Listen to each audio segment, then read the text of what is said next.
Hi, my name is Catherine and I am the founder of the Insomnia Clinic, and I wanted to talk to you today about the secret to great sleep.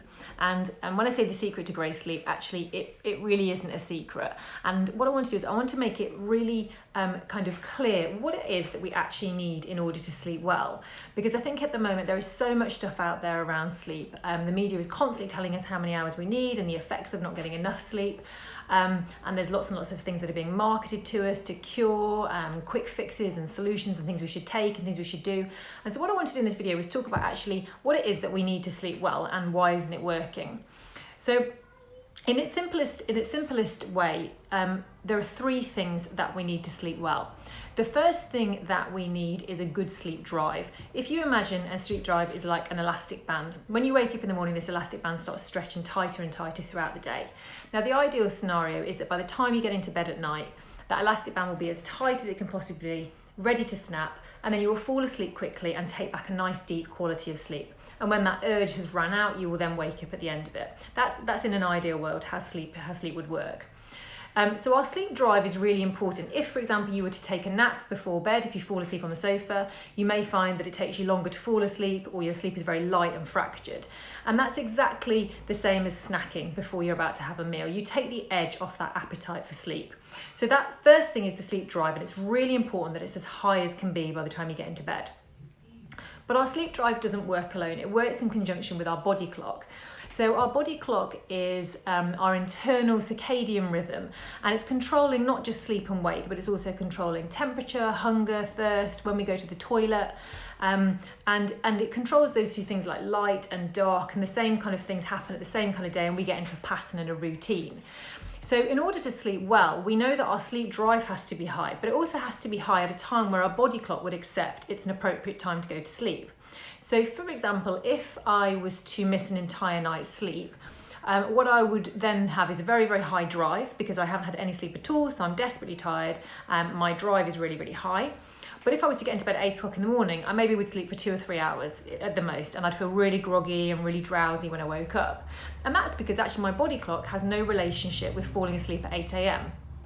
So that's how we know that those two have to work together. So our body clock has to accept that the time that we're trying to get to sleep is a suitable time to be asleep, so therefore not the middle of the day, which is why our body clock is controlled by the light and the dark. So as it gets darker, we should start to get sleepier, we develop a sleepy hormone called melatonin, and then it becomes more likely that we will sleep. So those two things have to work together. So our drive has to be high, our body clock has to accept that it is the right time to go to sleep, and the third thing that we need to sleep well is our connection with our bed to be about sleep. So it sounds obvious, but actually if you're spending loads of time in bed awake, probably a little bit wound up, a bit stressed, staring at the ceiling, thinking about things, then actually your connection with your bed is really just as much about wakefulness as it may be about being asleep. And the problem is you're giving your mind choices. You're saying to your body, these are the various things that we're doing in bed. Sometimes we're sleeping, sometimes we're lying here tossing and turning, sometimes we're listening to things, sometimes we're doing meditation, all these different things which aren't sleeping. So the three things that control how well we sleep is our drive has to be high, our body clock has to be set correctly so that your body expects you to be asleep for that time and is trained to know how long you want to sleep for. And thirdly, the connection with our bed has to be about sleep rather than being awake. So CBT for insomnia is a evidence-based NHS recommended treatment program that tackles those three areas.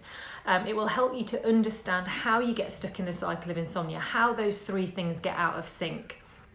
To give you a really quick example, if you imagine that you are going to bed earlier and earlier because you're shattered, you're not getting enough sleep, you're sleep deprived, you would go to bed earlier, immediately what you can see there is that actually your sleep drive will be affected. That if you're going to bed early, your body clock's not ready to get to sleep, your drive is not high enough, and then you're going to struggle to sleep, and that cycle of insomnia will continue.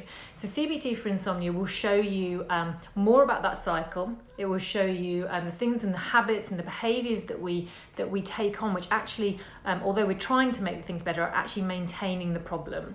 And it will show you how to use those three things to sleep well, and they are the only three things that we need to sleep well. We don't need to have a completely clear mind. If you ask a good sleeper, Do they go to bed every night with a completely clear mind, no stress, nothing on? They would say no, that's not true.